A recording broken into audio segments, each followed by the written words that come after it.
बिस्मिल्लाहिर्रहमानिर्रहीम। अस्सलाम वालेकुम। दोस्तों, एक गधा जंगल में घास चर रहा था। उसने अपनी तरफ एक भेड़िए को आते देखा और उसने दिल में सोचा कि अब उसकी खैर नहीं, मुफ्त में मारे गए, अब क्या किया जाए। उसे यूं लगा जैसे उसके आज़ा ने काम करना छोड़ दिया है, लेकिन उसकी अकल उस वक्त काम कर रही थी। अचानक उसको एक तदबीर सूझी। वो लंगड़ाने लगा। भेड़िए ने गधे के करीब आकर कहा, अरे लंबी थूथनी वाले, मालूम होता है कि तू भी अपने आप को कोई बड़ी चीज समझता है। मेरी सूरत दूर से देखते ही गधा दुम दबाकर भाग जाता है, लेकिन तू वहीं डटा खड़ा है और हरी हरी घास खा रहा है। मुझे खातिर ही में नहीं लाया। तेरी मौत तेरे सामने खड़ी है और तू है कि घास चर रहा है। ले संभल जा, मैं आया। गधा हिन हिनाया, खतरे का बगल बजाया, बोला, वो तो मैं जानता हूं, गधे बड़े बददिमाग होते हैं, किसी की नहीं सुनते, बस अपनी हांके जाते हैं। बद कलामी करने से पहले तुमने मेरी भी तो सुनी होती। चीर फाड़ कर खाना बाद में, पहले मेरी एक बात तो सुन ले। भेड़िया गुर्राते हुए बोला, कहो क्या कहना चाहते हो जी, अपना नाच बंद करो।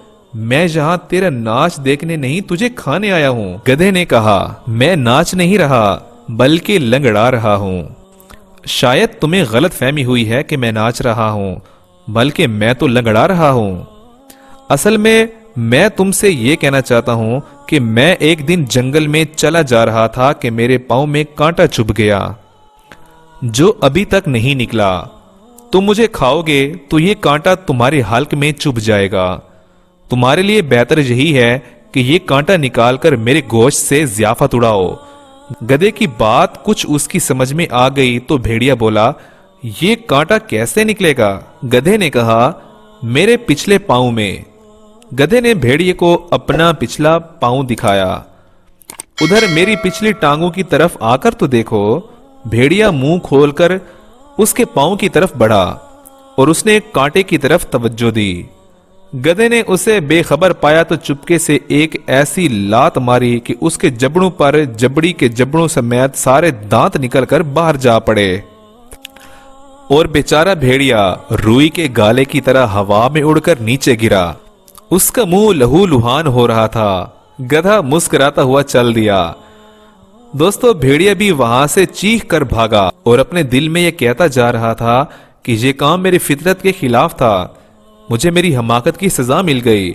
मैं दरिंदा हूं, फाड़ खाना मेरा काम है, मुझको जर्राही से क्या वास्ता।